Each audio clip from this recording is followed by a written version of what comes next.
नारद मुनि, माता पार्वती के पुत्र ने उत्पाद मचाया हुआ है कैलाश पर। विष्णु देव ज्ञात है मुझे, किंतु स्थिति इतनी बिगड़ी कैसे? यह सब शनिदेव के कारण हुआ है, उन्होंने बालक पर डाली अपनी दृष्टि। ब्रह्मदेव प्रणाम। विष्णु देव, अब तो आपको ही कुछ करना होगा, अन्यथा प्रलय हो जाएगी। उचित है ब्रह्मदेव, मैं इस बालक को समझाने का प्रयास करूँगा। कितना सुंदर रूप है बालक, जो तुम कर रहे हो उसका कोई कारण तो अवश्य होगा, किंतु महादेव को अंदर जाने से रोकना उचित नहीं, उन्हें जाने दो बस, अब कुछ और मत कहिए।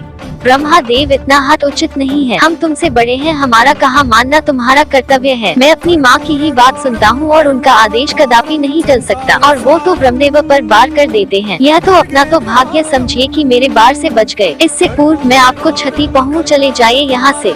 और वो विष्णुदेव पर बार कर देते हैं और कहते हैं, मुझसे आपकी रक्षा, मुझे रक्षा कौन करेगा? महादेव का ध्यान भंग हो जाता है। महादेव के गुस्से से प्रलय की स्थिति हो जाती है। महादेव, अब तुम्हारी उद्दंडता की आती हो चुकी है, तुम्हारी उद्दंडता की अति हो चुकी है।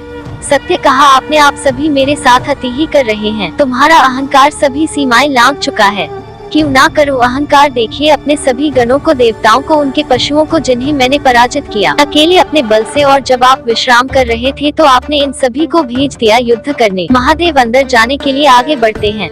गणेश जी, यदि आप नहीं रुके तो मैं आप पर प्रहार करने के लिए विवश हो जाऊंगा। और वह महादेव पर प्रहार कर देते हैं और महादेव उनका दंड भस्म कर देते हैं। महादेव अपने विकराल रूप में आ जाते हैं और त्रिशूल से गणेश जी पर वार कर देते हैं और उनका सर धड़ से अलग हो जाता है। सभी देवता चिंतित हो जाते हैं। महादेव, घोर अनर्थ हुआ है, किंतु अहंकार का परिणाम भीषण ही होता है। माता लक्ष्मी, महा अनर्थ हुआ है। इतने कोमल सुकुमार पार्वती पुत्र का इतना भयंकर अंत हुआ है, अब देवी पार्वती पर क्या बीतेगी? इन दियों का स्वतः ही बुझ जाना किसी बड़े अशुभ का संकेत क्यों प्रतीत हो रहा है मुझे? तुम स्वयं अपने पुत्र को देख आओ, तब तुम्हारी चिंता स्वतः ही दूर हो जाएगी। तभी वहाँ पर सभी देवियाँ आ जाती हैं।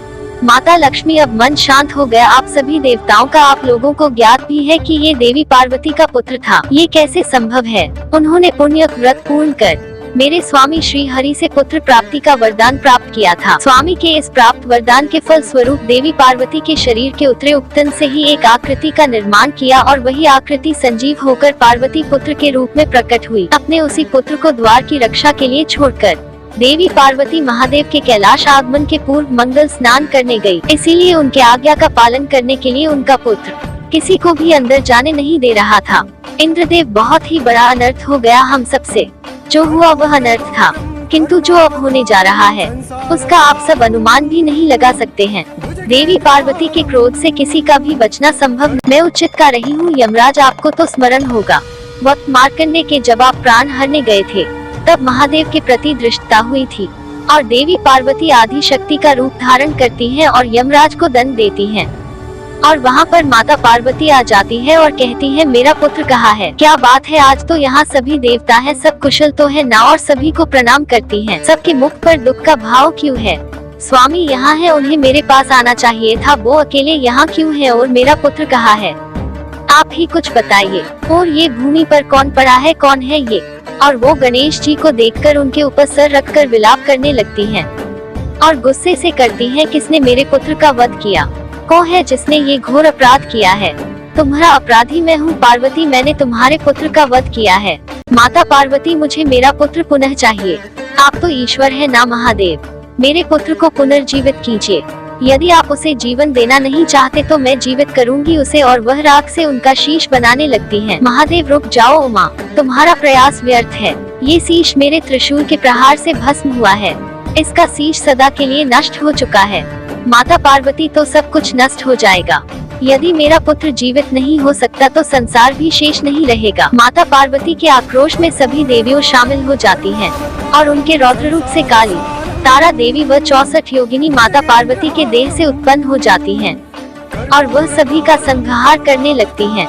महादेव, पार्वती, यदि संहार करने से ही तुम्हारा क्रोध शांत होता है तो मैं प्रस्तुत हूँ तुम्हारा दोषी।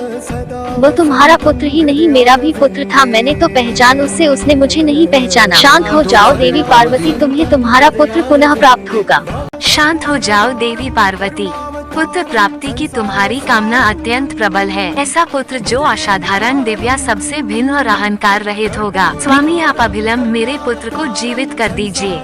महर्षि कश्यप, देवी, इसमें महादेव का कोई दोस्त नहीं है, ये सब मेरे ही कारण हुआ है। पार्वती, इस सब से आपका क्या संबंध है? महर्षि कश्यप, बहुत समय पहले महादेव के दो भक्त थे, माली और सुमाली। महादेव ने उन्हें अभय दान दिया था। इसके पश्चात एक बार माली और सुमाली का सूर्य देव से युद्ध हुआ। सूर्य देव उनका वध करने के लिए तैयार हो गए। तब माली और सुमाली के अभय दाता को प्रकट होकर उनकी रक्षा करनी पड़ी। महादेव ने त्रिशूल से प्रहार कर उन्हें मरणासन अवस्था में रथ से नीचे गिरा दिया। तभी मैं, सूर्य का पिता, वहां पहुंच गया। तब रोष और संताप से प्रभावित होकर मैंने महादेव को श्राप दिया। जी, इस प्रकार आपके कारण मेरा पुत्र मरणासन अवस्था में इसी प्रकार आप स्वयं अपने पुत्र को अपने त्रिशूल से आग करेंगे। महादेव, बिना शीश के मैं उसे जीवन नहीं दे सकता।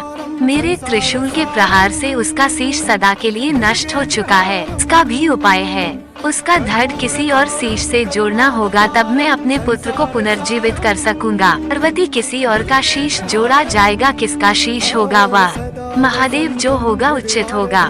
देवतागण, आप सभी उत्तर दिशा में जाएं। उस दिशा में सर्वप्रथम जो भी नवजात शिशु आपको दिखाई दे, जिसका जन्म कुछ समय पूर्व हुआ हो, उसका शीश ले आए। वही शीश बालक का शीश बनेगा। और यह कार्य करते समय दो बातों का अवश्य ध्यान रखिएगा। उसी नवजात शिशु का शीश लेकर आए जो दक्षिण दिशा की ओर मुख कर लेटा हो। ये कार्य 2 प्रहार की अवधि में पूर्ण हो जाना चाहिए, अन्यथा मैं अपने पुत्र को पुनर्जीवित करने में असमर्थ हूँगा।